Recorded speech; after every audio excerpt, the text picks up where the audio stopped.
Welcome to this online presentation in the framework of the Bioenergy Community of Practice. We are going to wait 4 more minutes for some colleagues to connect. Buenos días. Vamos a esperar 4 minutos para que se conecten algunos colegas. Quisiera anunciarles que la presentación de hoy será en inglés, pero las preguntas pueden ser en español y también se puede responder en ese idioma. Así que el idioma de trabajo de la comunidad práctica es el inglés, pero tratamos en todo momento de acomodar también las participaciones en español. Empezamos en unos minutos. Gracias.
Good morning again. We're ready to start.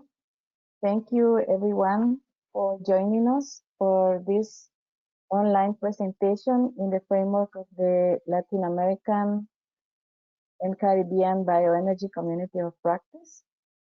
Today we have a presentation on the residential energy transition strategy in Chile, sustainable alternatives to traditional fuel wood. The Latin American and Caribbean Bioenergy Community of Practice is a joint initiative of the LAC regional platform and the Let's GP Energy Working Group. I would like to welcome my colleague in the coordination of the Community of Practice, Alexander Oaks, who is the chair of Let's GP Energy Working Group, and also the director of SD Strategies Germany. Thank you for all your support and for joining us for this session. Before we welcome our presenter, I would like to tell you a bit about the Bioenergy Community of Practice. We are a peer-to-peer learning network that works with a methodology that is based on understanding and supporting concrete processes, promoting group learning in the framework of a community of peers, which is the community of practice, and then disseminating knowledge at the regional and global level. The community of practice was launched in 2016, and since that year we have had each year a thematic focus. In the first year we worked on advancing bioelectricity development. Second year, de-risking investments in bioelectricity. In the third year we focused on biogas investments, and in the fourth year, in a relaunch of the community of practice, we are focusing on the integration of bioenergy in climate and energy policies. For this year, the activities that we have in our work program include facilitating technical assistance to the members of our bioenergy community of practice, monthly or bi-monthly online sessions to disseminate information on technology, policy frameworks, business models, tools for bioenergy development, like this one. We also are scheduling structured discussion sessions with the core of the bioenergy working group, and some training sessions that are having to wait because of the current circumstances, besides developing some knowledge products. Today, we will hear from Chile's experience in addressing an issue that is very important for many countries in the region and other regions, the unsustainable use of traditional biomass, and the way Chile has developed a strategy for a residential energy transition. So we have Christian Malebrán, who is a biofuels specialist at the Ministry of Energy, who will present for 20 minutes approximately about the strategy, and then we hope to have an open discussion with the participation of everyone here. I would like to mention that we will open the microphone for those who want to ask questions or make comments. You also can write your questions in English or Spanish in the space for questions and answers, and then we will read those questions to Christian. I'm going to explain this in Spanish also. La presentación, como había mencionado antes, va a ser en inglés, pero ustedes pueden hacer sus preguntas en español, ya sea utilizando el micrófono, que lo vamos a abrir cuando alguien levante la mano después de la presentación, o también pueden escribirlas en español y las vamos a leer a Christian para que él las responda. Entonces, Christian, gracias. Christian, thank you for joining us today. You can turn your camera on, please, and begin your presentation. Thank you very much for joining us today. Thank you. Can you hear me? Yes. Hello? Okay. Yes, we can hear you. I need to share my presentation. Yes, I'm trying to share my presentation right now. If you can help me to do that.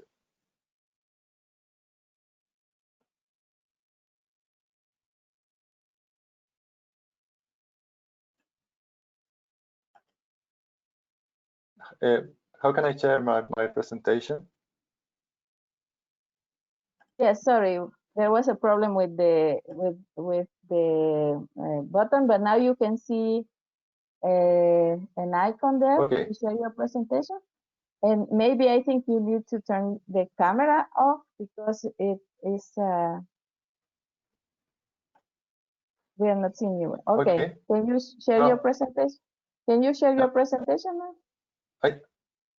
I think I'm sharing my presentation now. I don't know if you can see it. No, not yet. Catherine, Catherine, ¿ves la presentación? Can you see the presentation, Catherine? Oh, now we can see your screen. I'm watching my presentation right now. I have my presentation on my screen.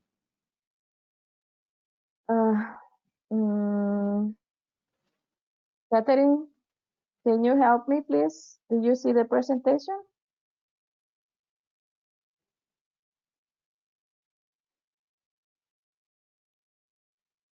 Sorry, my computer is not working very well.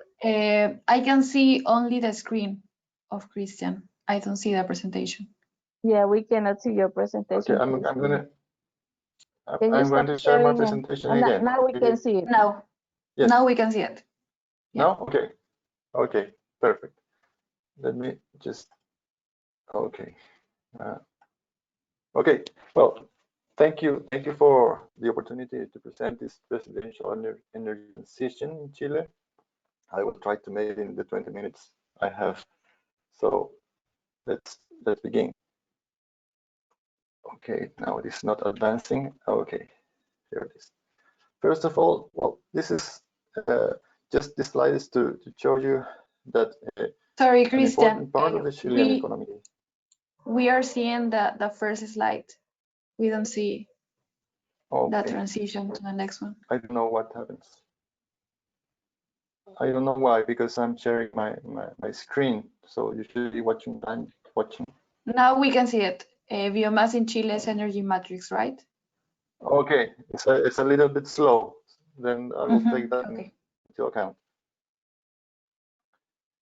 Well, as I was saying, this slide is just to show you that an important part of our economy in Chile is based on the exploitation of abundant forest resources, and well, because of that, biomass has played historically an important role in our energy market, along with fossil fuels.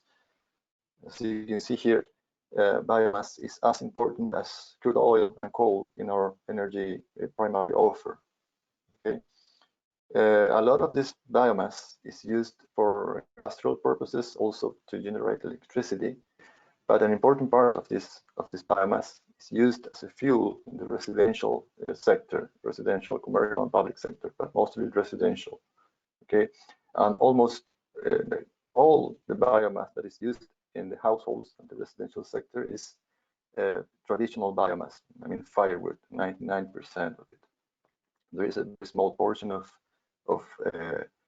other kinds of biomass like pellet, mostly pellet, but it's still less than 1% of the market. So it's very small. Although it is growing very fast year after year. Now we are seeing that the consumption of pellet is growing at a pace of about 20% annually. So it's growing. Okay, so the amount of biomass and firewood that is being burned at home, at households is huge. It's hard to imagine, but it's almost 4 million tons every year. So it's equivalent to around 960,000 trucks, like the one you see there in the image. So it's a huge amount of firewood that is being used every year. Okay, well, this is traditional biomass. so it causes many problems related with pollution. News like this one not surprising anymore. The problem of air pollution due to firewood is an old problem, and it's now more evident because from some time now we're measuring the air quality in some of the cities in the south. So we're becoming more aware of the magnitude of this problem. Okay? This situation is, of course, more serious now because of the COVID-19 scenario. So we need to do something now. Okay. Well, this slide is just to show you that 74% of households in the south of the country uses firewood as the main and sometimes the only source of energy to get heat in winter. Okay. Combustion of firewood as traditional biomass is responsible for almost around 80% of the emission of fine particulate matter nationwide. This is estimated to be the direct cause of around 2,000 premature deaths per year, okay, which is equivalent to a cost for society of around $1,000 million a year. This amount of premature death is higher than people who die from car accidents every year, so it is a huge problem. I think I am not wrong when I say that this is the most serious, the most important environmental and health problem right now in our country. Okay. Well, this is a picture of one of the paradigmatic cities in the south of Chile, the city of Coyhaique, which is located in Patagonia in the south. It's a very beautiful city. I personally lived there for 3 years, and it's a beautiful place to go. But if you go there and do it in summer, because in winter you can see there in the picture above, the air is it's difficult to breathe there because of the smoke of coming from the firewood. So in summer it's a beautiful place. These pictures just show how people buy and store the firewood in the summer. Usually in December, February, people buy all this firewood and they to use it in winter. And it's a huge quantity of firewood people uses. They buy a lot, around 4 to 5 tons per year per family. It's a lot of firewood. Okay. Well, this is a health problem, very serious one. It causes many problems, like premature mortality being the most serious one, of course, but also cardiovascular diseases, respiratory diseases, chronic pulmonary disease, pneumonia, asthma. But it's also an economic problem because of days lost from work, days of restricted physical activity, children that cannot go to school. It's a social and economic problem as well.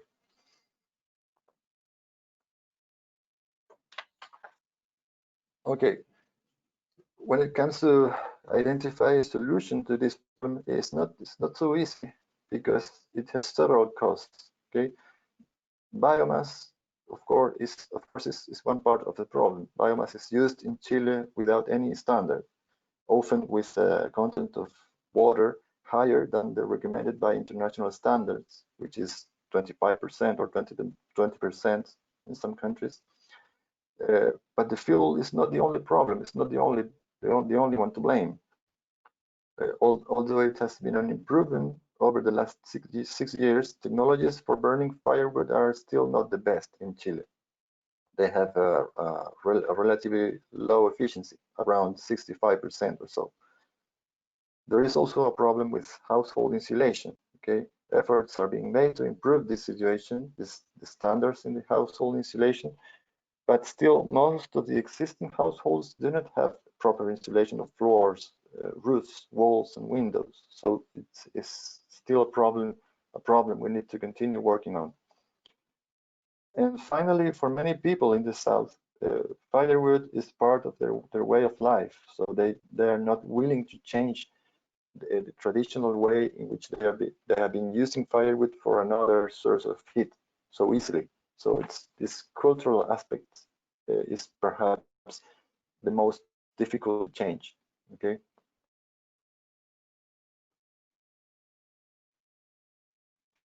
And this situation causes multiple problems, not only health problems that I mentioned before, but also some economic problems, risk of fires, loss of income to the treasury because producers of firewood usually don't pay any taxes, and so on. So it's a problem of a some-dimensional problem.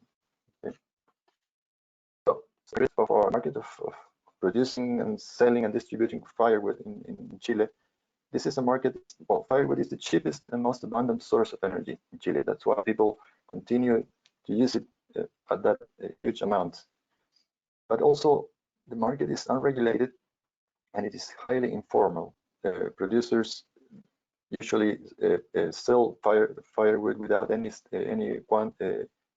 quality standard, and also they are very dispersed in a wide territory. So it's difficult to gather data from them to control them, or in general, it's difficult. They're very difficult to address the problems associated with this market. Okay.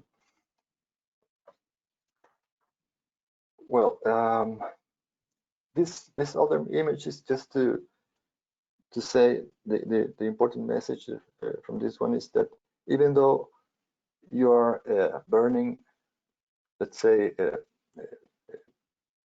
firewood with the correct amount of humidity of water, and you're using the proper stove, certified stove, if you misoperate this artifact, you're going to have high emissions anyway. So when it comes to use firewood as a source of heat, it's very difficult to control the emissions you may have, because it depends on several factors, not only the quality of the fuel and the quality of the stove, but also on how people operate the stove. Usually, many people believe that cutting down the income of oxygen into the combustion chamber, they are making a better use of the firewood because it lasts longer. The fire lasts longer inside the stove. But actually, it's quite the opposite, because they are doing that. They are getting less heat and producing more pollution. So, but it's very difficult to control that. We cannot go into the house and tell the people how to use their stuff. To do that, it is necessary to educate people, and that takes a long time to get results of that. Other important issue is the one related to the insulation of households. In Chile, we have a regulation addressing this, but it is relatively recent, from 2007. So we still have around only 12% of our households have thermal insulation standards in accordance with the regulation. So there is a lot of work to do in this field. Okay. Well, we have to consider all the possible implications when it comes to regulate firewood production. Okay, one important consideration is the possible loss of jobs that can occur when we regulate firewood production and selling. It is estimated that firewood production represents around 80 to 136,000 jobs per year. So this is some important issue to have in mind. Well, what have we done so far to address this problem? Sometimes we hear people demanding that government should ban firewood, the use on the production of firewood. This is not a good idea, because we cannot just take away the only affordable source of heat to many families if we do not provide them with an alternative to a similar cost. Okay, what happens in reality is that despite the prohibitions, many people continue burning wood because this is the only alternative they have, and there is not much the authority can do about that. That is why the instruments that the government has set in motion to address this problem are designed to give an integral. I mean, it's not just banning or things like that, but also giving subsidies and some kind of help to people in order to comply with the regulation and in order to have other alternatives to firewood. The atmospheric decontamination plans are an environmental management instrument by the Ministry of Environment, which contains a package of measures designed to reduce air pollution like this one, air pollution coming from firewood, because they address also other environmental problems. Okay, well, these plans, these atmospheric decontamination plans, have been for some time now the main tool to address this problem in many cities in the south. Well, for example, there is a subsidy for thermal insulation in households and improvement of the insulation standards, which means that a total amount of more than $700 million since 2014. Also a subsidy for the production of dry firewood, $6 million approximately. Also a subsidy for the replacement of wood burning heaters for other cleaner technologies like pellet electricity, $24 million since 2014. And in some particular days of emergency, of high concentration of fine particulate matter, firewood is banned from being used in some cities. But again, this is very difficult to control. Okay. Well, these plans have not been very successful. As you can see here in this picture, this is from Temuco, which is another city in the south of Chile. And as you can see, even though the situation has improved a little bit, it has clearly not been enough. Okay, no significant advances have been made in reducing days over the international or national standards of fine particulate matter. As you can see at the bottom, the 3 lines. The blue one is the Chilean regulation. The yellow one is the Environmental Protection Agency from the United States.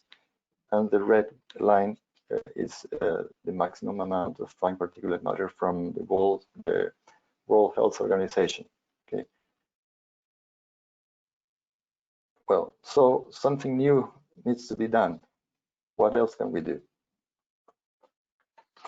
First of all, and here is when we come up with this strategy, with this transition strategy for the south of Chile. The first thing we did was to identify relevant stakeholders, relevant local stakeholders in 8 regions, regions around the country in the south of Chile, where firewood is mostly used. And we were able to gather around 600 people, 600 participants in public workshops from consumers, producers, academy, etc. And they gave us very valuable ideas about what to do, what they expected from us, what a regulation of biofuels, solid biofuels should contain, etc. We took some of those ideas, of course, to make this strategy. Secondly, with available data, we were able to identify where the problem is more urgent to be solved. Okay, we created an indicator taking into account the concentration of fine particulate matter, the number of people that is being affected by this problem in every city, also the amount of firewood that is being burned in every city, and the energy from firewood being burned in every household. And with this indicator, we were able to identify these 14 cities in which we should start doing something this year and in the first years of this strategy. Okay. This is we separated the cities into 3 major groups, being the first one, the cities you see at the top of the graphic there, the most affected by the problem. Okay, so we are focusing our first actions in those cities. Well, we also try to show right information in a proper way to stakeholders. This is also important.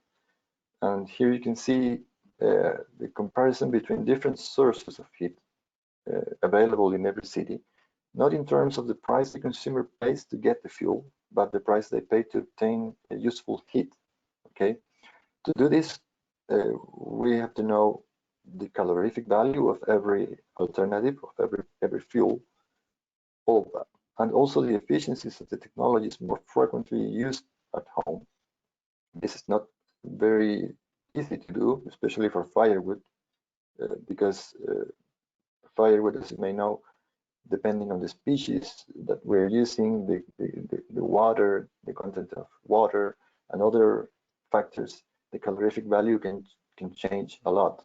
Okay, so it's not easy to come up with an average number.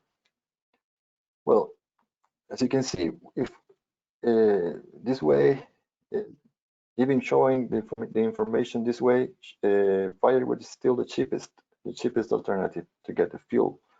But if we internalize all the health problem and the environmental problems it provokes into the price of firewood, it immediately becomes the most expensive source of energy, okay, in comparison to other sources. So we think it's important to tell people that even though they think they're getting a cheap fuel, actually they are having a very expensive one for society. Okay. Well, so what are the objectives of this residential energy transition strategy? First of all, regulating firewood and other biofuels is important, but it's just one part of the strategy. Just regulation alone is not enough. It is necessary to provide affordable alternatives to firewood. Also, addressing household installation is critical. It's very important. And so we're doing a coordinated work with other ministries, like the Ministry of Housing and Urbanism in the case of Chile, which is necessary to do. And finally, we are concerned about the effects this transition may have on people who live from processing and selling firewood. So we will take care of that through taking some of the elements of the just transition approach. Okay. Here are some of the 14 actions, initial actions that this strategy contains. I don't have the time to go into detail in all of them, but I think it's interesting to see that they are separated into 3 major groups according to their nature. Some of these actions have a regulation nature. Other were made to enabling alternative sources of heating to people, and the third one to promote efficient building and equipment. I think it's important to say that 3 measures, 3 actions here were designed in order to make possible to replace firewood stoves for electric devices, like, for example, an air-conditioned split inverter, which is the most efficient device in the market. And in order to do that,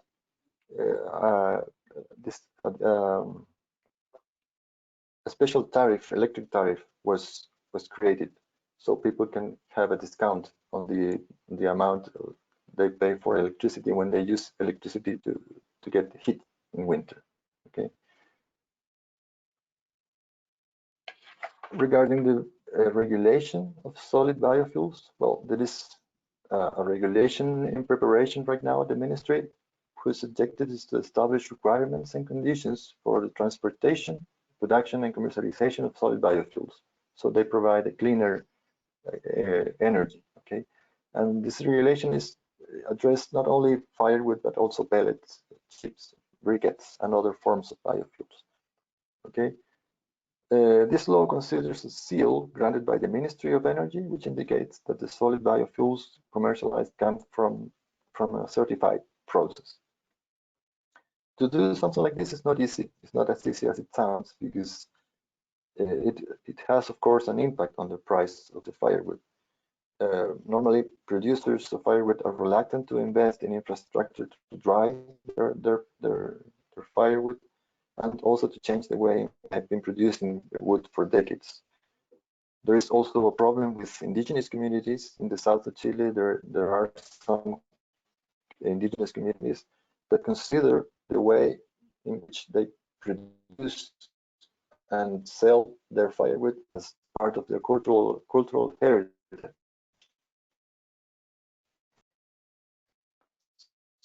So they are not going to change the traditional ways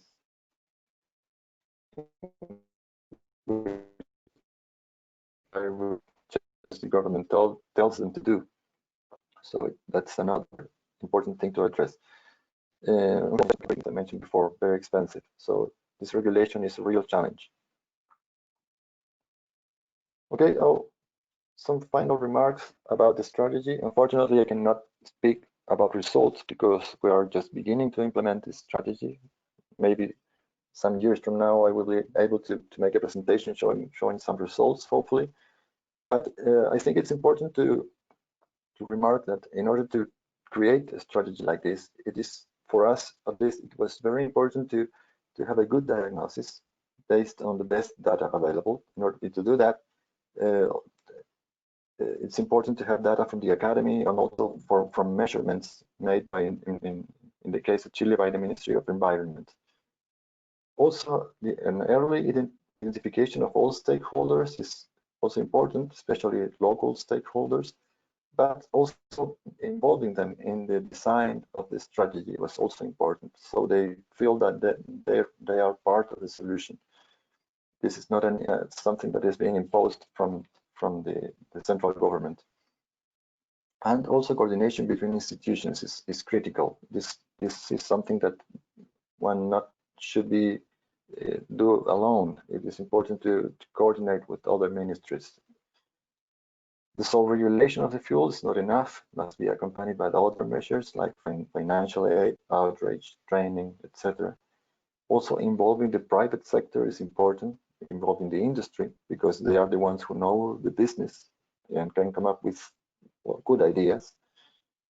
And finally, a good communication strategy is also important because people need to understand what we're doing. Okay, so that is also very important. That's it. Thank you very much. I'm open to any questions if you have. Thank you very much, Christian, for a great presentation, showing us what the problem is, the strategy, and also those policy making insights that I'm sure are going to be very useful for the participants today and for the people who will see the video afterwards. So we have some written questions, but I would like to know if there is someone who wants to make a comment. They can raise their hand, please, if they want to make comments or ask questions to Christian. I know there are several people in the audience who work on who are trying to develop strategies for to address use of pure wood in other countries. But right now, I'm going to read a question by Juan Cavalieri. Juan is asking if the biomass generated by forest and forest waste are used to produce biogas and using this transition. Can you answer that one, please, Christian? And also, I would like to. Sorry. No, can you repeat the question, please, because I didn't get it. Okay. If the biomass generated from forest and the forest activity waste can be used to produce biogas and use it in this transition. Okay. Well, I understand that to produce biogas, another kind of biomass is necessary, like wet biomass. Biomass coming from fire industry is well, it's like wood. It has a lot of lignin, so it is not suitable to produce biogas, like, let's say, like in a reactor, in an aerobic digestion process. Maybe through a gasification process it would be feasible and possible, but in the case of Chile, that technology is still not mature. It's still too expensive, but technically it is possible. Thank you, Christian. One question, one point that you mentioned, and we think is a very important issue in policies related to bioenergy in general, is that this is an issue that is not, it doesn't affect only, let's say, the Ministry of Energy, but there are also many other ministries that are or must be involved in the policy making. How has the relationship with the ministries of environment, health, and other institutions have been? You mentioned it, but can you please elaborate a little bit? Yes, well, it's very important to have common objectives, common goals, and also a shared vision about what to do with biomass in this case. And that's not so obvious. Sometimes we've had our differences with Ministry of Environment, for example, because they try to see firewood and biomass as a problem. Okay, and they say sometimes that biomass should not be used anymore. And we, from the Ministry of Energy, we have a slight different approach. We say that firewood can be a problem under certain conditions, but not necessarily always is going to be a problem. If you use the proper technology and you use it well, it can be good. Well, let's not forget that this is a renewable source of energy, also a local fuel. So it helps us not on imported fuels. So it can be good under certain conditions. So it is important to have this common approach to, in this case, to biomass. And that's not easy. It needs to be there is a work to do in order to have this common vision, this shared vision. Thank you. And regarding the promotion of improved, more efficient stoves and other technologies, is there a national, let's say, supply, or are those technologies produced in the country, or are they imported? And what is the potential impact in, let's say, the job creation of this measure of the use of different technologies? Yes, in the case of Chile, there is the Ministry of Environment provides a subsidy. They take away the firewood stove, the old firewood stove in many houses, and they put let's say a pellet stove or an electric device in exchange for free. I mean, this without cost for the families. In our case, pellet stoves are of national fabrication, and of course, this has caused an important growth of the local pellet markets over the last, let's say, 10 years. So it has been some, yes, of course, jobs created because of that. We haven't measured the impact of this on the job market, but I think it would be something important, something interesting to see. Other technologies like air-conditioned these devices are imported. We don't produce them in Chile, but maybe it would be possible in the future to have an industry related to that, or services related to these electric devices. Maybe that it could be something interesting to see in the future. Okay, thank you. And regarding the household insulation, how does the subsidy work in that Okay. case? Yes, well, the Ministry of Housing provides a subsidy to existing households, because the new ones that are constructed after 2007, uh, they must have insulation according to the regulation standards. It's mandatory, so they must be constructed with these insulation standards on the floor, walls, and also the windows. But for existing households built before that, the government provides a subsidy to improve the insulation of the households, focused on people of low income mostly, of course. And I think that's the most. I mentioned the amount of money that the government has spent over the last 10 years, which is a lot of money. But it's something necessary to be done. It's the first step. Is to build. Everything else must be built on a properly insulated household.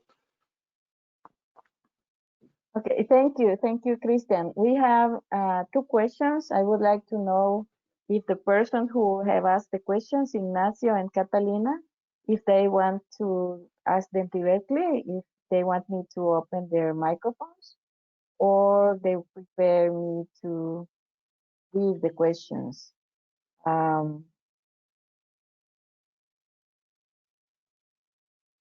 Okay, well, I will read them because I can't see their hands. Let me see. No. Okay, so yes, so Ignacio is asking about the centro de acopio or dry wood. What are the promotion policies if there are some success stories? And Yes. from Catalina Peña, if you she would like to know what the expected goal would be in terms of reducing the use of biomass in Chile compared to the total use today, and what time frame? Okay. Well, regarding the first question, yes, there is a subsidy program from the Ministry of Energy that is giving money to some local producers to invest to buy infrastructure to dry firewood.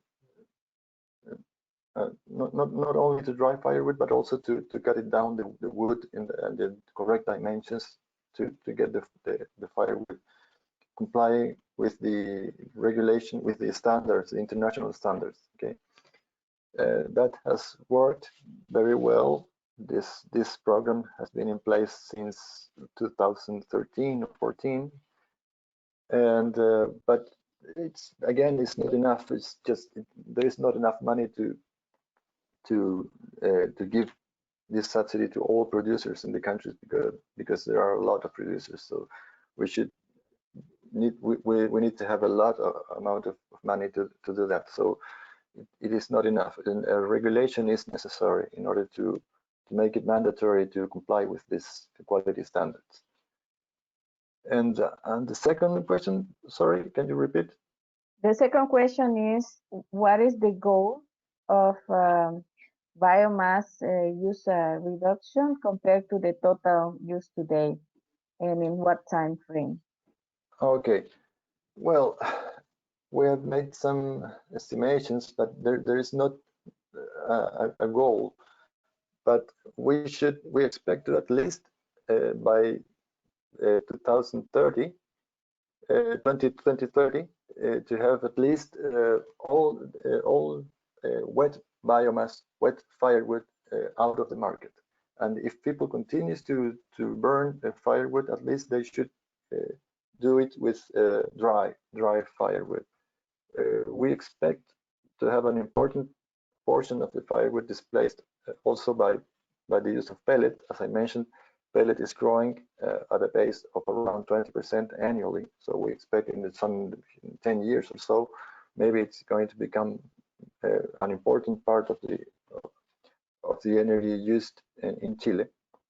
And also the electric devices, we expect that there are a lot of initiatives replacing the firewood stove with these electric devices. So we expect it to grow, but I don't have a number to say. Okay, thank you. Well, that's I think that that answers the question of, you know, where you expect to be in a few years. In this case, 2030. Yeah. Catalina says thank you for that. Christian, I would like to ask you a question that is a bit difficult, but I would like to listen to your opinion. Many countries in Latin America also, they have a similar problem with the use of fuelwood, but in some countries, for example, in Latin America, in rural areas and mainly for cooking, not necessarily heating, and the use of or the resources for subsidies are usually limited. So I would like to ask you, you know, out of all the measures that you have, which ones you think could, you know, function, of course, depending on the conditions of the country, without a significant amount of subsidies? Yes, oh, that's an important question, is because it's really, yes, it's something that we need to think about. But I think I showed it in one of my slides, but I didn't go into much detail about it. But maybe, I don't know if maybe I can come back to that slide. Yes. Just give me a minute. Okay, here it is. Can you see it? We see now one that says, I think this is now. The one, initial strategy, okay. The one with the measures, yes. The measures, okay. Well, we have three measures that are measure number 2. These measures whose objective is to enable offers at residential consumers to encourage increases in electricity consumption for heating through a reduced tariff of around 15 cents per kilowatt hour. And this action was not by a regulation or a law or something. It just was a negotiation with the companies, that provides electricity. And this doesn't require any subsidy from the government. Okay. There is also the initiative number 4, which is whose objective is to transform the planning and the pricing process of medium-sized system of electricity generation, and to promote the incorporation of installed generation capacity, okay, with focus on renewable energies, improving access to more clean source of energy to families, okay. And finally, the initiative number 5, okay, energy portability law. This will allow all consumers in Chile to choose their energy supplier, because right now people cannot do that. Okay, this will increase competition in the electricity market and will enable new players to offer energy at lower prices to the market. So this way we are creating alternatives to people without subsidies. Okay, this is a way to do it. Okay. Thank you, Christian. We have 5 minutes before the end of the hour. Thank you very much. And regarding the use of biomass, I would like to know, besides, let's say, the direct use for heating, how is the use of, let's say, more modern technologies to produce electricity based on biomass, forest biomass residues? How is that playing into the increase of renewable energy in Chile? Oh, yes, well, biomass have been used for as a source of electricity for historically in Chile for many years now. It's not something new. Because we have a strong industry related to forest activity, paper and cellulose production. Chile is Chile export those products, so we have a lot of residues and a lot of biomass that is being used at that industry. They generate their own electricity, and the surplus of electricity they injected to the national grid. So it is an important source of electricity. We have right now, if I remember correctly, around 400 megawatts of installed capacity in our electricity grid. This is not growing in time. This and the forecasts say that it will maintain constant in time. It will not grow because all the efforts are being made in other technologies like solar technology, eolic, and so it is biomass is not expected to grow very fast in the future. Technologies used to generate electricity with biomass are top technologies. I mean,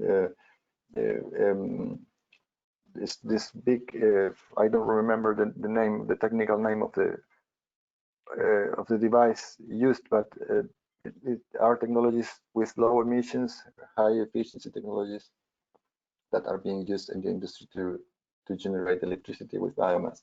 And at the residential sector, modern biomass is right now pellet, basically. But pellet is also an unregulated fuel in Chile, so we need also to implement some regulation and for the quality, the standards of the pellet that is being used in households.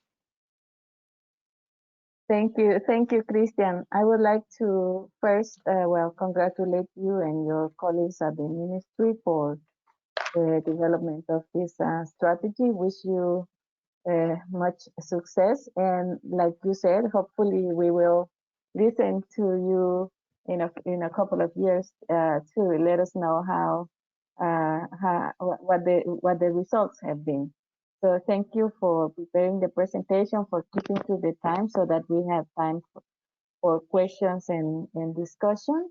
And I would like to give you a short time to say goodbye to our colleagues who are participating in the session.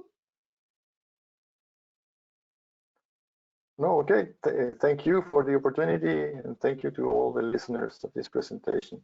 And I'm happy if you have some additional questions, maybe I can answer by email or something. I have no problem with that. Thank you again.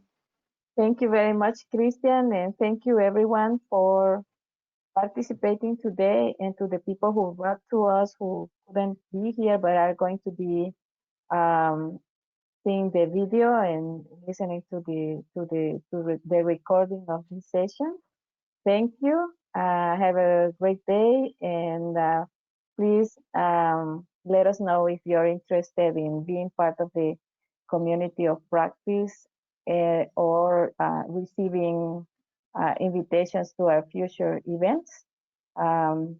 We will be happy to.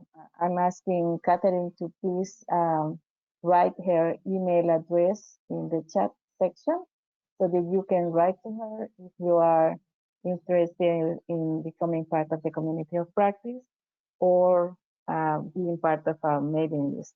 Thank you and have a great day. Thank you. Bye. Thank you.